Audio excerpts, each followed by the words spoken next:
Welcome to the Estate Professionals Mastermind podcast, built for real estate professionals that want to work less, earn more, and make an impact in their community. For information on how you can become part of the estate professionals community, visit probatemastery.com. Welcome to all. I'm going to be your guest. I'm your substitute teacher today. Now, I don't know about you guys, but when I was in high school, we gave the substitute teachers a hard time. Oh, You're yeah. not allowed to do that to me. That's not acceptable. Hey, Lou, can you make me the Co-host. yeah, then we'll have privileges to chat people and to unmute them. That's why I joined the call, so I'm gonna give Bill a hard time. There you go. There you go. So yeah, no, you're not allowed to do that because I am not a substitute teacher. I am just, I don't know what to say. Not So, being hey, paid. I used to do this every week for some of you who remember back those days. I want to say that just give you a little story, and I hopefully my story is I'm doing this. I'm not getting paid for this. I'm doing this as a member of the community that wants to see that's committed to this community growing and continuing. I relaunched my career in 2019. 6 years ago, not quite, back in November 2019, so not quite 6 years ago. I'd been in real estate for 38 years. I had gone into management, which was a big mistake in retrospect. Kind of seduced by my coach and broker owner, and I think at my age and my generation, we kind of thought that going from sales to management was a natural progression, and that might be true, but not in real estate. And it was frustrating because I knew I'd make more money as a salesperson than I was a manager, though I was well paid within the rubric. I was the top recruiter at Century 21 for those 4.5 years I was there, and helped double the company. It was a successful company. Walked in and walked out. Did over twice the footprint. And yet it was not fulfilling. I didn't enjoy it. I didn't enjoy working for the man. And I was 60 years old. My coach had just passed away. He had a heart attack. He was about my age. And I said, I don't know how long I'm going to work, maybe another 5 years. But, I'm going to do something. I want to do something I feel proud of, that's important, that I can look back on and say, I'm glad I did that. I'm glad I worked for that extra time. And so, I don't know, Lou, if you want to I see everybody in the thing that I know there's a way that you can control, make somebody's picture bigger than when who's speaking and make that by default. If you're able to do that, that'd be great. And so I looked at what I wanted to do, and I went back. I knew I wanted to go back to production, but I remember I just went to the boss and just said, hey, I'm done here. I'll work for you for 30 days, 60 days, whatever notice you need. But I don't want to do this anymore. And actually, I had done that in November, and he kind of stalled me off until March, saying, we'll make these changes. I'll give you more control. But at the end of the day, he just couldn't. Like, some owners just have to run everything. And so I went back to him one day and said, look, this isn't working for me, and I don't like certain things. I don't want to get in the personality of it. And he fired me that day with no notice. And so I kind of, needed to make some money. I could have retired, but I would have been very, very modest. And I wanted to continue to earn something. And I knew that I could do well in real estate if I put my mind to it. If I could do the things that agents I was coaching wouldn't do, I could be successful. And I looked at the landscape of where I could specialize. I knew it was important to specialize, and I chose probate. And because I had a couple of probate speakers come into our office and said, I can do that. It kind of fit my personality. My father was an attorney. I used to work part-time when I was in high school and college for my dad's law firm. My clients, as a result, had a lot of them had been attorneys. But, I knew the language, knew the business. I also enjoyed going to court. I enjoyed wearing suits and ties. So for me, that fit. And I took the precursor course of this. And in the course of the discussion, not only did I learn about probate, but the coach threw out a challenge, which was go to court and see what happens, see what your clients are seeing. And I thought, that's a great idea. And so I went with the idea of going one day, and it was fascinating. Just completely fascinating. Now, LA is the largest probate court in America. We have 99% of all of LA County in one building, which is not usual. We also have we're the poorest county in America. People don't realize that, but LA has some very wealthy people. We're the largest percentage of impoverished people, the largest number of people on welfare and homeless in America. And probate skews lower income. And so we have a lot of probate cases, and there's enough to be fascinated by on a daily basis. I went there every day for a week, and then I decided to go for a month. And I wrote a business plan for myself. and included my lead generation of going to court every day. And that's how I started this business. Really, March 2020, kind of November 2019 and March 2020, kind of launched full time on lead generation. And so who knows what else happened around that same time period? I'm going to court every day, and I started to get some deals. I put them in escrow. Anybody have any idea what happened around then? So the court closed, and I had at the time a bunch of pendings that all need court approval. And I remember, sitting at my desk crying, saying, I worked so hard to get this thing relaunched, and all the deals were going to cancel. And what am I going to do? And so one of the things I came up with was to replace, at that time, during COVID, when everything was locked down, with online video. And so I started a podcast, Probate Weekly, about 5.5 years ago. And so since that time, I've used that as my majority of my lead generation. I supplement that by going to real estate events and by seeing attorneys and meeting them for referrals. I've always worked on a B2B basis. My business is based on referrals from professionals, not cold calling individual families or petitioners. And I built a great business where I have, to speak realtor speak, my gross commission income, I just did my taxes last year, finished them up, just short of $400,000. I'll do more than that this year. I also flipped a property, made a lot of money. I also I'm with eXp Realty. I have a team of people below me that generate some revenue. I have some other source of revenue as well. One of my clients pays me money to be a broker of record, separate from my real estate commissions. So it's been a great business. I work about 30 hours a week, to be honest. I have a very structured schedule so I can be healthy and exercise and get my spiritual time in and time with my family. And so all that's the result of being able to hyper-focus on a niche that creates value for me and my clients through this probate. And one of the key factors was this call. Because, we all, by definition, if you're struggling, it's because you're not talking to enough people. You don't know enough people to talk to enough people. And rejection is very lonely. And so one of the few places I had as a refuge when I started was this call. Again, the precursor, but this call basically. And so when the founder of Probate Mastery, Chad, at one point couldn't continue the call, I stepped in and did it as a substitute. And I don't know how long I did it for, 6 months or so. I don't really remember. And then I watched Bruce come in and take it over, and I've also assisted him and continue to offer myself as a substitute and try to help out when I can. And here's the thing I want you all to hear, I need this call. Like, I need the camaraderie. I need the encouragement. I want to be successful. I want to inspire you to be successful. I want to learn from you. I want you to do things that I don't do so I can learn to do them better. I think I do a lot of things that you guys might think of as magic. But I'm doing one thing you're not. And if you do one thing I'm not, that's something I can learn from and leverage in my business. So just to kind of give a couple examples, and I know Bruce has talked a lot about using AI. I'll give you a couple interesting examples. One of the things I do, I'm in LA and I join as an affiliate, the Bar Association. I'm not an attorney, but just like realtors, we have affiliates, typically mortgage and escrow and title. The Bar Association has that. So I joined the LA Bar. As a result, I talk to attorneys and they have online services where they ask questions and they talk about things.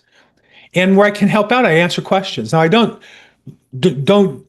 sell on that. I try to be of service on that. But literally just yesterday, an attorney reached out to me and said, hey, we have these 3 properties. Together, they're worth about $5 million, but they're owned as fractional interest. My client owns about 50 of one, 33% of another, 15 of another, about 33% of the $5 million. But what is it worth if we sell them without the other parties? It's called fractional interest.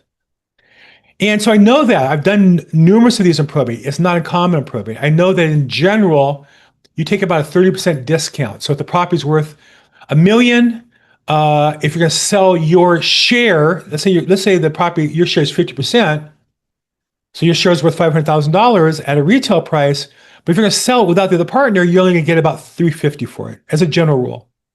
And I know that's a number that's kind of accepted by appraisers to some degree and the IRS to some degree. But when the person asked me, I kind of was writing out my answers. And I thought, you know what? I wonder what ChatGPT says. I wonder what Google's AI Gemini says. And I use both those to kind of supplement my information. Now, most real estate agents don't even know what fractional interest is or understand the effect it would be in a probate. So I have to know a little bit. And the AI is like a booster on my rocket. I already have a rocket, and it's a booster. right? So what I want to tell you guys is I think AI is a tool to help you that if you commit yourself to learning, will super rocket you forward versus the competition who doesn't even know that there's such information or there's such issues to even talk about. And so I use it for that. Also, I had a good idea of what the cap rates were for these kind of properties. One of the common things about probate is you have the chance to work outside of residential properties. Now, somebody says, what's this house worth? Pretty easy these days, right? You look at Zillow, you look at Redfin, Realtor.com, MLS has some pretty easy comps. Commercial, non-residential is harder. But usually it's based on the cap rate, the value of the property's income flow. And I kind of know those numbers, but it was easy in ChatGPT just to say, hey, here's the property, here's an attachment to the property profile. For this kind of property, what's the range of cap rates? It gave me a couple answers. And so rather than just giving them a couple sentences, which I've done in the past, I gave her a nice 3-page analysis that took my input and supercharged it. So I think that's the power of AI for us to use, is both to learn and then to take what we know and make it more valuable. So I just want to kind of send that out as a charge today, and to kind of add on to, I know Bruce is really on a mission to get you all on board on using AI, and I would say definitely. But rather than what I see a lot of videos on how to, post a lot more content that nobody cares about, how to replace yourself with some robotic face that's going to do all your social media, I would say focus on being more valuable to your clients. And whatever they ask you for, just learn how to do a better job of that. And in my case, often attorneys will ask me for valuations or strategies, and the AI is a powerful tool to help me provide better answers or more complete formatted answers on all that. Okay, that all said, if you have questions, raise your hand, put in the chat box. I'm going to try to catch up on the chat box stuff. I can go on for a while, but actually I'm going to jump off at 11:30. I have another attorney meeting on a property where we just got appointed full 30, and there's a professional fiduciary and attorney. And so when Bruce asked me to fill in today, I said I can, but I have to jump off at 11:30 because I have a appointment. So I'm sorry I have to do that. But okay, Winston says, nice beard. Yeah, for religious reasons, in the past, I have kind of like the opportunity or the, oh yeah, I'm Jewish, and so it's common for men to have beards for spiritual reasons. And in the past, I shaved it because I want to be more marketing focused. And these days, my business is good enough where I really don't care, and I feel more committed to my spiritual growth. And so as long as I keep it trim, I think my wife and daughter didn't complain too much. So I grew it out this year. I'm keeping it. So I'm going to actually redo all my branding with new photos as a result. Okay, so let's see. In the chat box, I took probate training a year ago. How do I get active once again? Patricia Sonati, Long and Foster. Patricia, reach out to Lou on this call. He's LU. He's here on the call right now. Just and Lou, if you can see that, there you go. He responded to that. Good job. Kristen says, I went to court to see how all that plays out. The window to talk to the court clerks only open on Wednesdays. I had to get permission from everyone in the courtroom to sit in on the case. That's interesting, Kristen. What state and what county are you in? Because in California, now there's different types of hearings. Conservatorships, guardianships are typically closed hearings. But most areas I've been to, and I've been to a lot, have like a court calendar hearing where it sets the day off and they'll list all the actions. And that hearing, they'll set times for more formal hearings. And so that part is open to the public in California by law, so anybody can go in there. So I would just check and see. It might be that you went in on a court day, El Paso County, Colorado.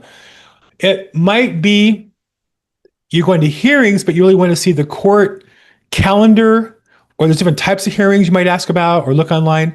One of the things, I have a team, and anybody who's interested in talking about joining it with me, I'm with eXp Realty, and I'm looking to sign up people across the country and give them kind of intensive, my system, what I've been doing. But I would say my charge to you, Chris, would be go to El Paso County Probate Court online and search everywhere you can for all the information. My guess is there's information online. If not, go in person.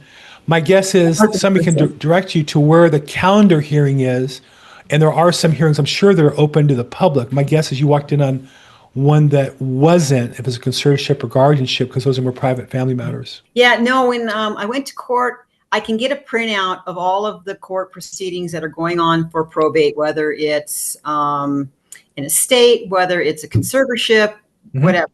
So I went into a court the courtroom to sit in on the court, but the actual court clerk window where you would go up to the window and say, hello, Yes. can I help you?" Yeah. That's only open on Wednesdays to the public. Okay. So when I went in, then I had to get permission from the attorneys and the clients to actually sit in on the case. So I was there at 1:00, and they have a court case every hour. So I was only able to see 2 of the cases because one of them was fairly personal. So right. So you talk about that. So again, that's 3 hours for 2 court cases. yeah. So in almost all jurisdictions, there's a general calendar hearing where the judge will go through 5 or 10 or 20 cases and kind of set the status or set the hearing date coming up. What you went to was a specific hearing on a specific matter, and those sometimes have limitations on getting inside. So you just need to find out where the more general calendar hearing or the calendar of the day is, or some sort of a phrase they use that covers that, because the people in the hearing didn't get there by accident. They went to the calendar hearing, and at that hearing, the judge said, okay, we're going to schedule this for August 17th in Division 24, whatever. So again, you went, and this happens a lot. A lot of people will go in LA and they'll wander in the afternoon. The afternoon tends to be more intensive court hearings that often are private. The public hearings are the first thing in the morning, typically in most jurisdictions. In LA, they're 8:30. So again, whether online or in person, here's the thing I want you all remember, because I often tell people the strategy, and they'll tell me how hard it is. And I want to say to you is, understand that the harder it is for you, the harder it is for your competitor. It's kind of like climbing over a wall. Once you're over, you're the only person over the wall typically. Everybody else is behind you now. Once you're over the wall, you want the wall as tall as possible. Yeah. So you just haven't yet, I don't think, figured out the right time and place to be. And I'd say keep looking at it, because that's not what you're looking for. The private individual hearing on one case. Yeah, the ones where they set the appointments, those are all on Monday morning, and they're all by phone. Well, there you go. Then do that. I would say go to that and learn as much as you can there. Now, I will say, when I have court matters on that equivalent in LA, we're allowed to video in. We're a little bigger county or whatever. Okay. I'll hear the judge will call me to appear and say, Bill Gross, and I'll say, hi, Bill Gross, and what's your role matter? I'm a real estate broker. Every attorney on that call hears my name being called. That's like great advertising. So again, I can't speak specifically to El Paso County, but I would say in general, those open calendar hearings are very valuable. I'm surprised it's only on the phone. That doesn't sound right to me, but if it is, it is. Yeah. And I would say then all the more reason to be there. If it's only a phone call, then you can do it from your home office. There's no excuse. And if it's only at 8:30 in the morning, well, great. There's no place else you need to be at 8:30 in the morning, I would say. Yeah. So I'll have to figure out how to do that. It looks like they're just calling a whole bunch of people at 8:30 in the morning. Beautiful. So I don't know how I can sit in on them. I'm thinking the judge is in his office making phone calls, or his clerks are in the office making phone calls. I don't know. I'll have to figure that part out. So thank you very much for that information. Well, and judges figured it out. Come back and tell us how it happened, because again, the purpose of this call is we all learn together. We become like a hive mind where we all learn, and it's a little different in your county than other counties, but it's probably similar in your county to other counties in California that I have people on my team going to. So I would say, please bring back the answer. All right. And then how do I set appointments with the attorneys? I don't want to just walk into the office, right, with maybe nothing but bundt cakes. I don't know. Instead of cookies, I got somebody going, that's what you want to do. Okay, Guy, talk to me. How does that work? I don't know who Guy is. If you're they'll always open the door for cookies. I guarantee you. There's gatekeepers. When you call this gatekeeper, Bill taught me this. Bill, thank you. Brother, it's good to see you. The beard looks great on you. Haven't seen y'all in a couple of years, and almost a year now. There's gatekeepers. To get past the gatekeepers, you meet the receptionist. Bring your cookies. Go get your edible flower arrangement, and go make a friend in the front office. Walk in the door, hand them your trifold, and tell them what you do. It works. So what I would say, I started this business in the mortgage business. So I started real estate as a mortgage lender in 1986. In those days, you made a living by going into big real estate offices, but the real estate offices had their own mortgage lender. They didn't want to allow you in. And yet, I had to find some way past. So what do? Well, when you're like me, you use your good looks and charm, and whatever you have to do, you learn where the manager is. You learn what time people are around. You learn what time people aren't around. And I actually had like a milk run. I went to certain offices twice a week, other ones once a week. I strategically look for people in certain places. I kept track of the bigger offices. So I don't know specifically, again, El Paso County is different than every other county, and you need to develop a strategy. And also, the strategy should be appropriate for you. Like for me, bringing cookies is the wrong message. I'm already overweight, A. B, I only keep kosher, so they're more expensive, and what's the big deal? Well, for one thing, a cookie is not a big deal, but if you're going to bring in cookies every week, it adds up over a year, and doubling your cost becomes significant. And C, I also feel like I want my marketing to reflect my personality. So I would never go in without an appointment personally. I might have a junior on my team go in and say, I work on Bill Gross's team and I'm the junior. And here's a flyer that describes fractional interest. Here's a flyer that describes non-residential property in probate, and whatever value I would want to bring out, I would have them do that. But if your contribution or your value to your customer partially is your relationship and that you're a warm and friendly person and personable, yeah, cookies is great. And just make sure whatever you do is consistent with the value you're going to create with people. So for me, how do I meet attorneys? Well, truth is, once I started the video, I would call attorneys and invite them on my podcast. And it was hard at first. I'd call about 4 or 5 for everyone that said yes. I would track my numbers. After time, I got better at asking, and I got more successful, more followers. I went from 4 to 1 to 3 to 1 to 2 to 1 to now I get people reach out to me to ask to be on my podcast. I have team members who'll say, hey, Bill, I have a great attorney in San Diego, Bakersfield, Texas, North Carolina. Can I get them on your podcast? I'll say, yeah, because that's part of my role in the team. So what I would say is whatever you do to generate business, you want to commit to it and get better at it over time. If you're talking about making cookies, yeah, I think that's a great idea. And you want to think about how can you be more effective, maybe how you wrap it, maybe you enclose some sort of a value piece or something. I don't know, but whatever it is you do, commit to it, constantly improve it, and then just make sure it's consistent with what you want to do. And whatever you do, just know you're going to have to do it for a period of time. It's not a one-shot deal. You're not going to drop off cookies once and get business. You're going to have to be there probably 10 times before they'll even give you a lead. Does that help a little bit? Okay, Chris, I saw a hand up and now it's down. Cam's hand was up and maybe he went off to make some money or something. So Cam, if you want to put your hand back up, I'll call on you. Otherwise, let me go back to the chat box here. That's Lou. Kristen asked a question. Ron Smith, how do you join the LA Attorney Bar Association as an affiliate, and is there a fee? Yes, there's a fee. And LA Bar, I don't know how I found it, but I'm on it. LA Bar, that's a good question. I think you found it on Google. I'm sure I found it on Google. I'm sure. That's a familiar voice, Bruce. Yeah, I mean, I'm sure. But there's in LA though. We have a LA bar. We have a Beverly Hills bar. We have a Culver City, Santa Monica. Orange County has one. So make sure you pick the one that works best for you and has the right kind of events for you. So for example, I used to go to court all the time, and they had events in downtown LA. Well, that worked for me. Today it doesn't. Today there's a Century City and a Beverly Hills. They're closer to me. That when they have events make more sense. Though today, all honesty, I don't want to go out at night anymore. I have enough business where I don't need to do that. So again, find the right group for you, but just know within LA Bar, there's multiple sub-organizations that can help you get the right one that's going to be most effective for you. Okay, Camille wants to see the rest of Melanie Hand's backdrop. And is the rest of her title the probate nurse? Yes, it is. I know that for a fact. And let's see, Cam, I go to 5 attorneys offices a week and do it and bring something, never go somewhere empty-handed. 100%, I love that, Cam. Bring notepads, pens.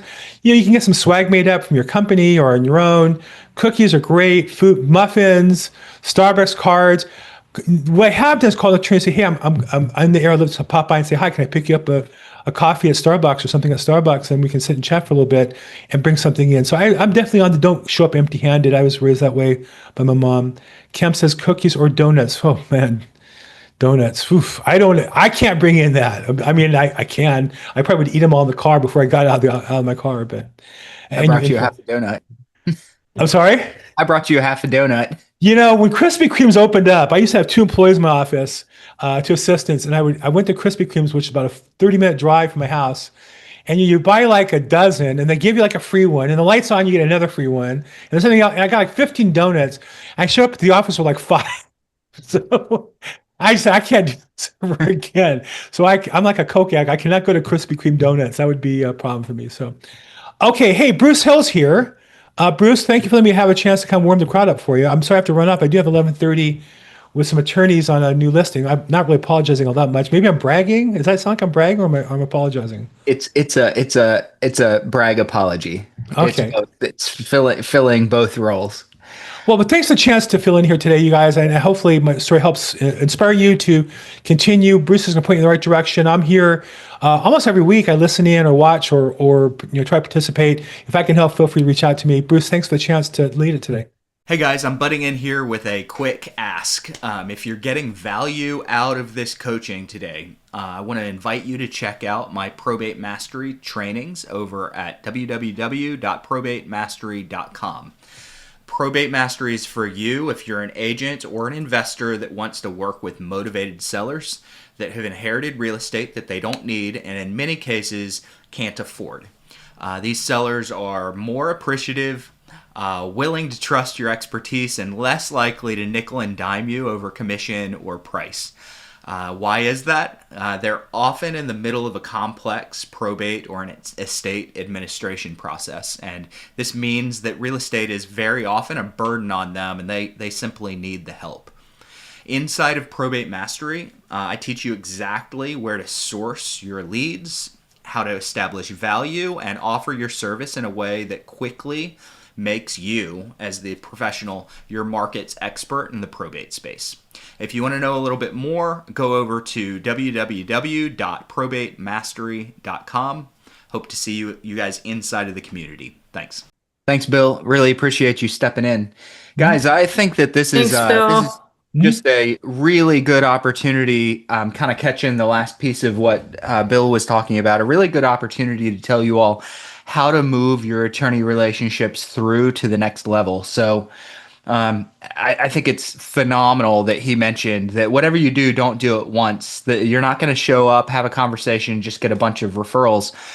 That's the expectation. The expectation is I'm not going to show up, do it once, get a bunch of referrals. I do want to let you guys know that occasionally you show up once, have a single conversation, get a bunch of referrals. That's not the norm. If you do enough activity, you're going to run into that one person that just piles you up in a good way. Okay. We want to plan on a year. So we want to plan on nurturing these attorneys for a year before things really start to happen for you. If you send them a referral, if you interview them on your podcast, if you enter them and put it on YouTube, if you do some marketing for them, and after 6 months, you've sent them 3 referrals and you've done a bunch of things and they haven't sent you business yet, don't get mad and drop them. Don't do that. You're dropping them before the relationship is nurtured yet. Those things that you're doing for the attorneys, and I hear this all the time from our subscribers. Yeah, I sent this attorney 3 referrals in the last 6 months and they didn't do anything. I'm never sending them anything else. Okay. That attorney was probably going to be a great referral partner. Now they're a good referral partner for your competitor because you dropped them. So let's talk about how to move that relationship forward. Absolutely, the stop by. Bring them something. I like the boxes of coffee. So I like stopping by and getting one of those boxes of coffee. I do agree with Bill. Always call ahead of time because you don't know if you're going to be popping by on their court day. And now you dropped a dozen donuts off or a box of coffee, or you made cookies the night before and you show up and the secretary's in there alone and all the attorneys are in court. So I think it's a good idea to call ahead. But beyond the pop buys, here's your mission. Your mission is to become their friend. Become their friend. I have 2 attorneys in my market that I've become very good friends with. Now, I probably could have dozens of attorneys in my market if I was doing anything other than sitting on Zoom doing training all day. But I have 2 attorneys in my market that I intentionally went out and became really good friends. One's a probate and estate attorney.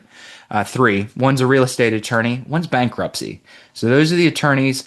I get invited to all their events. When they go places, I'm invited. If they have extra tickets to concerts and games, I'm invited. I was in one's wedding. Like that's the level of friendship that we have. So that's the level of friendship. Don't be fake and just go build friendships with people for the business and when you hate them internally, secretly. But legitimately, if you like them, become a friend. So how are we going to do that? The stop bys, the invitations out after work, the concerts and the games. So I have season tickets to the Carolina Hurricanes, the hockey team, and in my area, that's just like the thing. We don't have a professional sports team except for the Hurricanes, and they're good. And everybody wants to go to the Hurricanes games, so I have tickets to those. Guess what I'm doing? Every time I'm not going by myself or with my wife. I'm inviting an attorney or someone in my network that I want to deepen that relationship. I can't tell you how many deep relationships have moved to the next level because of an event. And I like concerts and games. That's just my thing, concerts and games. And I never just send them without going myself. So if I can't go, of course I'll give them the tickets. But I like to be like, hey, here's a ticket, here's 2 tickets, and then I have the other 2 tickets. That way I'm there with them, and it's not just like, here's a ticket, go enjoy yourself. I want to have the FaceTime. Dinners, meals. So become the friend. Become the friend. Now, if you don't like them, I am not for you faking it and doing it just for the business. That's just not my style of business. I want to legitimately like you. Cam probably has a lot more to say on this, and your hand's been up for a minute, Cam. So go for it. Hey, what's up, Bill? Bill. My bad, Bruce. I'm Yeah. thinking about Bill. You're good. I was more or less asking you. Well, first of all, how you doing, buddy? Good, man. How's it going? Man, I'm blessed for real. So I just wanted to ask a question, more or less. Like, I mean, I do a lot of the attorney outreach and all that fun stuff. It has been working. It definitely does work. But for the attorneys that like we've had a good rapport, we've just kind of built like a decent connection. Like, how would you go about like kind of reconnecting? Like, would you send them like just some type of email? Would you pop by? Would you give them a call again? I do try to look for like a referral or something. Like, I try to work with like a CPA and try to connect them with like some type of financial advisor, just to say like, hey, I gave you a referral. But like, what are some things that you would do to like continue the conversation? Yeah. So reconnect with someone that you've maybe lost touch with, or reconnect with someone that you've only made one connection with at this point. One connection. So like, I met an attorney on TikTok. He was super cool, liked the message. He actually told me like, dude, go get your real estate license. So we had a really good rapport, but like, how do I reconnect with that? Like, Yeah. Yep. It's a ring. Hey, I'm gonna be over in your area a little bit tomorrow. I have no idea if you're in court or not. If I brought a box of coffee by, would you have a cup and talk and chat with me for 5 minutes? mhm. Okay. Hey, I'm gonna be up in your side of town a little bit late in the day. Do you ever have time for a 30-minute drink after work? Okay. Hey, I'm doing a dinner. All these are on the phone for me. All. Mhm. Hey, I'm doing a small group dinner with a couple of business owners in the area and thought that you might want to come by. It's not really business networking, more casual connections, but thought you might get some value out of the relationships. You free on Thursday night? Okay. If you're not a night person, So make it more about of like a relationship yeah, call as opposed to just like, yeah. just trying to focus on the business side. I am a relationship person. Now, if I have a referral, you bet. Hmm. You bet. I'm not making that conversation contingent on whether I have the referral or not. Yeah, I get it. Yeah. Super funny. Well, I end up finding an attorney because I just got into tennis recently, and I ended up finding an attorney as an estate planning attorney. She teaches tennis for 17 years, Hmm. and we connected over that. And she was like, "Yeah, I'm an estate planning attorney." I was like, I do probate. And it's Yeah. just like, so we definitely connected off of that basis. So like, yeah, maybe, Yeah. yeah, like how you said, like with like offering them like hockey tickets, just to try to find some common ground, so it's not only about the business, you know. Mhm. So here's my thing, and this applies. The attorneys are part of my sphere of influence, and for those of you that are investors here, I realize sphere of influence is something that agents, real estate agents, talk about all the time, and investors talk about this much of the time. This much. Okay, so if you're an investor, you might have to start thinking about sphere of influence. It's not going to be natural for you. If you're an agent, you're already thinking that. When I'm getting my attorney and my professional level relationships, my vendors, my attorneys, any professional B2B level relationship that's going to be a referral base for me, and I'm going to be a referral source for them, they are my sphere. I am pulling them into my sphere of influence. And here's my philosophy with my sphere of influence. I've been through real estate trainings and coaching sessions, and I've bought all the courses that there is to buy. Um, and historically, everybody teaches the agent to call and ask for referrals, and they teach you these fancy ways of asking for referrals. They've got the Ford call. How many of you guys know Ford? Family, occupation, recreation, dreams. You just kind of walk through those as your cheat points to talk about in the call, and then you go, "Hey, I gotta go, but if you don't mind, can I ask if you knew anyone that needed to buy or sell real estate? Do you think you'd refer me?" I hate it. I hate it because it's really transparent that I was just calling to ask for referrals. I was pretending to talk about the other things. So if I know you, whether you're a past client, a friend, someone that I play golf with, if you're an attorney, whatever it is, and I call you, I want 75% of my outreaches to you to be me inviting you to something. 75%. Um, if every time I call you, I'm asking for a referral or I'm trying to weave that in, eventually you're going to be like, "Ah, man, I don't have time to talk to Bruce right now." If I call you and every time I call you, you're going to get invited to a game or invited to a dinner, or we're going to go grab something, we're going to do something fun, you think you're going to be like, "Oh, I can't believe this guy's calling me again." No, you're gonna, oh, I wonder what fun thing is going on now. So I try to make my calls about fun things that I'm inviting them to. If I call to just chit chat and it's just the Ford call, family, occupation, recreation, dreams, and I don't ask for the referral, you're going to find that conversation valueless unless you just like to chit chat on the phone. Not everybody likes to chit chat. It's completely valueless. So next time I call, you're going to blow me off. So my calls are generally concentrated around an invitation or an ask to connect. Let's have coffee, let's have lunch, let's have a drink, let's go to a concert, let's go to a game, come to this dinner, having a barbecue. I'm trying to find intentional purposes to connect. And if I do that enough, I promise you, you're not going to blow me off when I call. I promise. There will be no blow off, not long term. Okay. And then every now and then we have to ask for business. All right. What else we got, guys? I'm sure Bill said it, but if you're new here, this is open. So raise your hand, share your experiences. What do you guys do? Ask questions. Kristen's got her hand up. Go for it.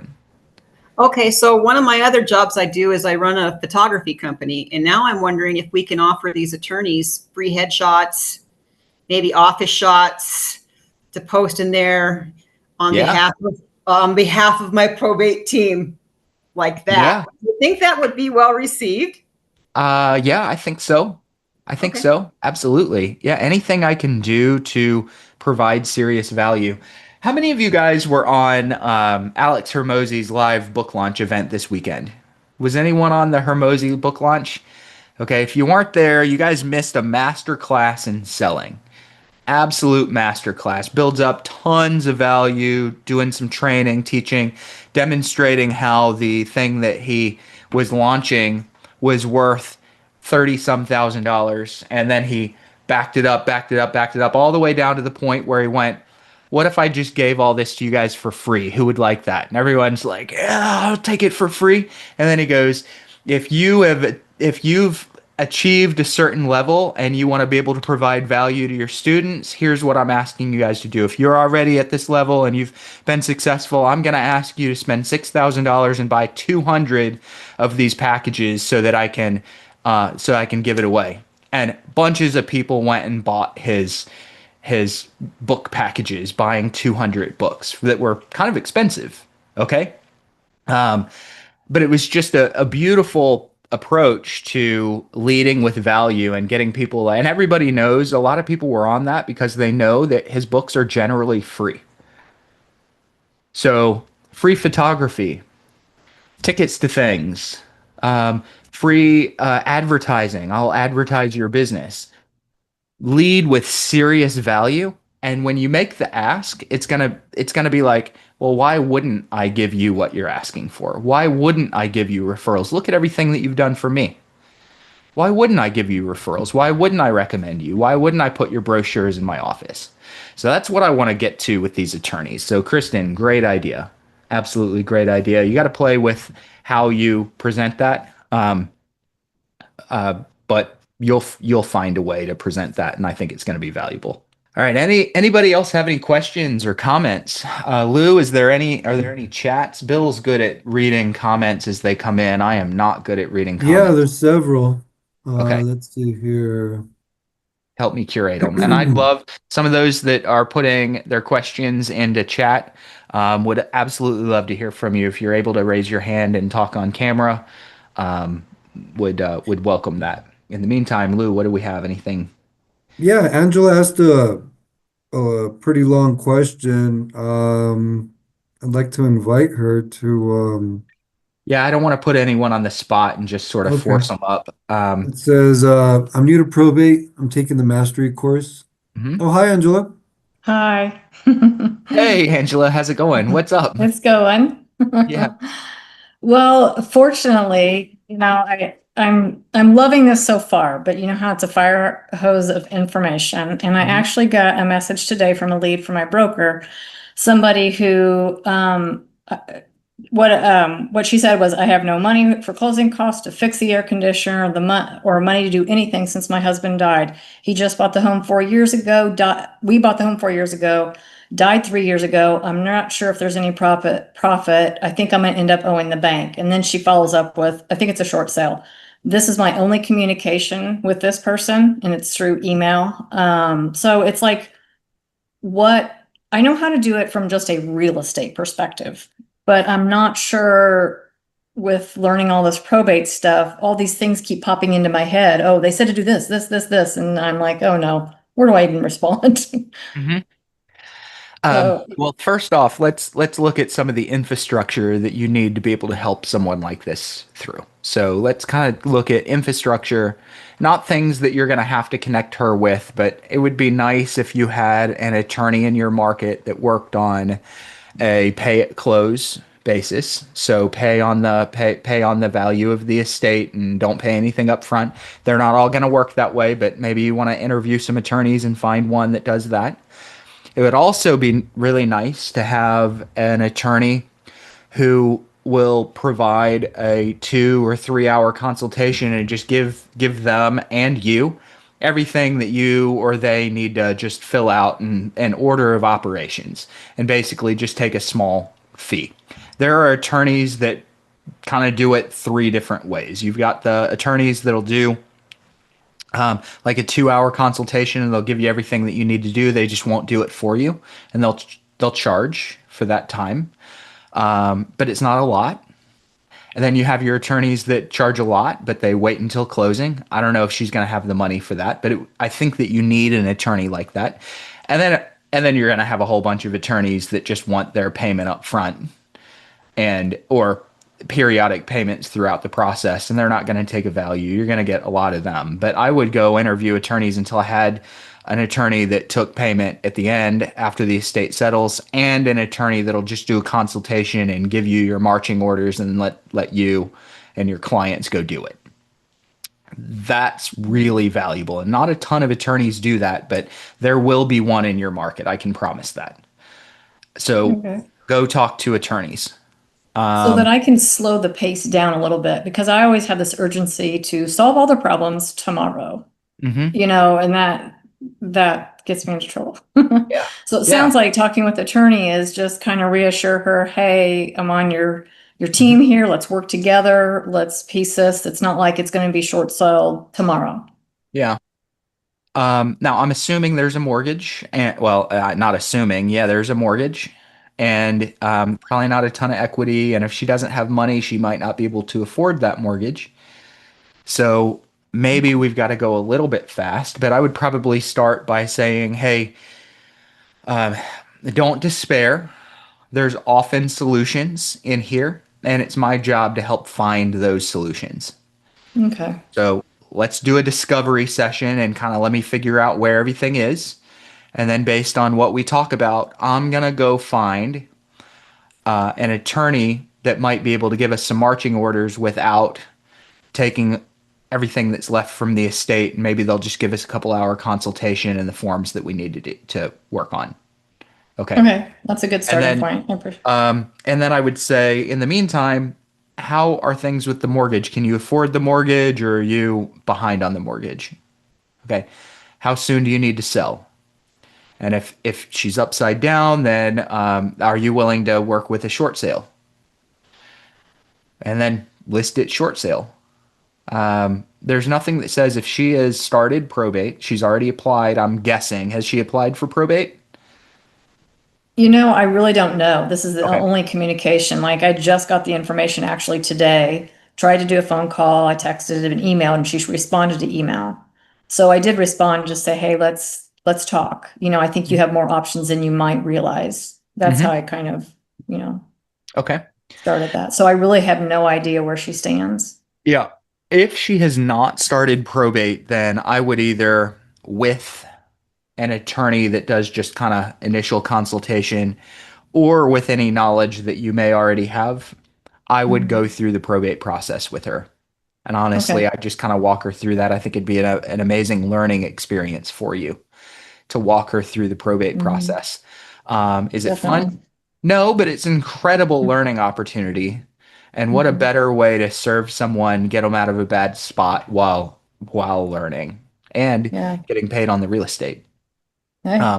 So if you just help her without finding an attorney, just take her to the courthouse and you guys make your probate application. Go with her to the court hearing, and the judge or magistrate, probably going to be a magistrate, they'll tell you everything to do. And she'll probably ask in that hearing, when can I sell the house? And the magistrate will say, as soon as I give you your letters Letter. testamentary. Okay, and then put the house on the market. And she, assuming that she can't keep paying the mortgage. Right. So I want you to know, even though probate mastery is just a fire hose, okay, I want you guys to know in mastery, I want you to know as much as you might need to know, and it can be a fire hose. These processes can be a lot more simple than that. It's Okay. real. If she needs to sell, which is what you need to figure out, it's really as simple as getting her far enough in the probate process to be able to sell, and then doing a listing. Okay. So don't make it harder than it really is. Yeah, definitely. Okay. Okay. Okay. Thanks, Thank you. Angela. Appreciate it. Thank Hey, let's go to Keith. Yeah, hey Bruce. To Angela's point there, you may not even need probate in this case, right? Depending on how title was taken initially, if there was rights of survivorship, she may be the sole owner of that property. Correct. She needs a copy of the death certificate to provide to the title company. So I'm closing for the appointment at that point. I'm getting in front of her face, getting more, like Bruce had said, a fact-finding mission, go and develop the relationship. And then from there, you can kind of develop a strategy on what is needed. But it may just be a straight sale. It may be a short sale or something along those lines. But right now, it's all hypotheticals and a lot of information that we don't have. But you may not even need the probate process, like I was saying, depending on how the title was originally taken. Absolutely. And Yeah, I would okay. bet that you probably don't need the probate process. Now, she might need to go through probate separately. I would offer to assist with that probate process for two reasons. One is you're really strengthening the relationship and you're providing value. Two, so that you can learn. So she's probably, odds are there are some assets that need to go through probate. I'm going to speculate that the house is probably not one of them because she's probably untitled. Okay. So, Keith, thank you so much for bringing that up. That was wild. Spot on. Thank you. Yeah. Hey, Janice, see if you can unmute. All right. While you're working on that, I'm going to look through the chats. You've got a second. No pressure. I'm going to look through the chats and see if we have anything.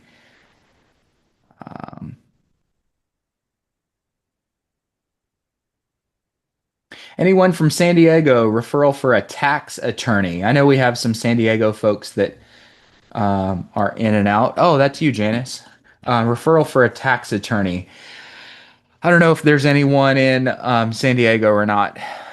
If anyone is, let us know. Just put it in chat that you're in San Diego and we'll connect you with Janice. Janice, I know it's really... There we go. Go for it. Sorry, it was over where I couldn't see it. Yeah. It's weird on a phone. Yeah, I was just asking because a friend of mine, the dad died, and they guess they got some tax form that they didn't realize they were supposed to sign and send in. And long story short, now they're saying they owe them like, $12,000, which the kids don't have. Mm-hmm. And it has to be paid by the end of the month. Here's what I think that's probably going to be. I don't know this for a fact. I think that it's probably going to be an IRS capital gains tax. Do you know? I don't know. I told her to send me a copy of the paper so I could see, what it's all about. I see this a lot. This is a crazy high value that we can provide to our clients. Very frequently, when the families do their final accounting, they're submitting that final tax filing for the estate to close the estate out. It'll say, what's the value of the property? And very frequently, they put the value of the property at the assessed value. That is the most common thing that families do is they'll say, hey, it's assessed at $395,000. And we know that in a lot of areas, depending on the market, the assessment is frequently much lower than market value. So they put the assessed value on there. And then when they sell the property, it'll say, what do you sell the property for? And they put $650,000. And the IRS looks and goes, hey, you owe us a gain on all that increase that you got after the loss of your loved one. And the IRS looks at it and says, you gained $300,000 worth of property value and you owe a capital gain on that. And that's a huge mistake. So one of the things that I try to do in my conversations with families is let them know that they probably need an appraisal or a broker price opinion on what the value of the asset, the real estate asset, was at the time that their family member passed away. And I say a mistake that you make is to put the tax assessed value on there. It's a huge mistake. You're going to owe a lot of capital gains. I can provide that for you for free. If I'm an agent, I can provide that. And that way I help them save. So in this case, if the $12,000 is because of a capital gain, then I would offer to provide a backdated evaluation of the property, and then let them just do a change on an edit on their. Well, they didn't sell the property. They want to keep it, and the property actually, to me, should be a tear down. I mean, it has a cracked foundation. I mean, the floors are crooked in the house, everything. Okay. It's probably potentially still being looked at as a capital gain. Okay. Potentially it's still being looked at as capital gain, whether they've sold it or not, because the house wasn't theirs and now the house is theirs. And the IRS looks and says, what was the property worth at the time that you inherited it? And what is it worth at the time that you settle out the estate and you move title? So it's probably a capital gain that they're getting taxed on. Yeah, that's the thing. They never changed the title. It's actually, even the guy that died, it's still in his mother's name. Yep. I mean, so it's like way behind as far as changing ownership Okay. things on it. Okay. See what they send you. See what they send. As far as Okay, tax attorneys go, my encouragement is you can get one from some of the folks that are in the community. I'm always leaning toward using it as an excuse to call someone I don't know. Like anytime I need an attorney, I use that as an excuse to call attorneys that I don't know and that nobody else knows. So if you get one out of our community, let's pretend that I had one for you. And I don't have a tax attorney in San Diego. But if I did, I'd say, hey, I can give you my attorney, but guess what? I already have a relationship, and you guys have heard I've probably taken that attorney to hockey games. So I'm going to encourage you to go build your own relationship. This is an incredible excuse to connect a new attorney with a new client and start a relationship that could be a great referral partner for you. Okay. Yeah, I was trying to help another person that needs probate. And so I got two of them that said they would look at using me. Well, because I do real estate Yeah. too. Okay. Now that's a good reach idea. out to a probate attorney too. And you can always go to the attorneys that our community has. Just know that someone they have the relationship. they have the relationship. Uh-huh. Yeah. Okay. Yeah. All right. Thanks, Bruce. Appreciate your help. Amazing. Yeah, thank you. And Lou just messaged me that my camera, I've got a new computer and I got my real camera hooked up to it and I love it, but I guess when I do this, it auto focuses on my hands. So for those of you that have been dealing with seeing the focus change, I apologize. All right, we are up at 3:00. Do I have any last questions before I jump off? Since I was a little late in here, I'm gonna try to just go through and see if there was anything that I missed. Anything I missed? There was a comment from Lachelle that she's been having a hard time getting through probate mastery. Mm-hmm. Yep. Yeah, little by little, figure out sort of where you are in your journey. So what you want to be doing right now. If you want to be prospecting right now, skip to session 3. You can always get through it little by little. Some people binge it and they'll knock it all out in a single weekend. Whew, that's a lot of watching. Okay. Most people take a few months. They're 30 minutes a day, an hour a day, something like that. Most people take a few months. If you're taking kind of that longer approach and you don't have the time to just sit down and binge everything all at once, then my encouragement is figure out what your personal first step is going to be in marketing or prospecting and skip into that session and those lessons. So just so you know, session 1 is all about process. So what's the legal process? What's the family going to go through? Session 2 is all about business planning. So how are you going to get your vendors? What vendors do you need? What's your model going to look like? Session 3 is all about your communication with families.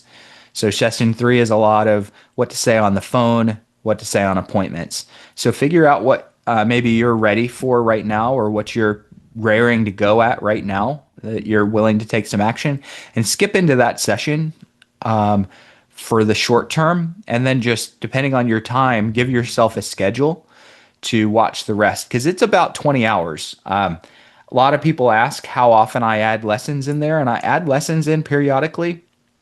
It's really hard for me to add lessons in because I know that when I get to 25 and 30 hours of training in probate mastery, as valuable as it is, it's going to be harder to get through. So I'm trying to keep it pretty close to where it is just so you guys can get through it and get certified and start taking some action. All right. Hey, Kevin, got a couple of minutes. Go for it. Go. Hi. There we go.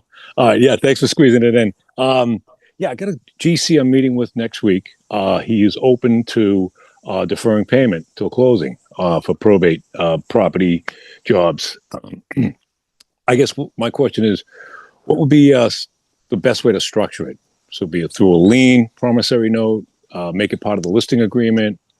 What are your thoughts on that? Yeah. Okay. So are these going to be your properties, or is he doing these? You're facilitating this for the family? Uh, eh, both, Both. actually. Yeah. Yeah. Mine, if I buy the property and then to either wholesale it or fix and flip it, that's a different story altogether. But this is primarily for families that just want to do some upgrades, repairs, code violations, that type of thing, and Sure. get it ready for the market. Yep.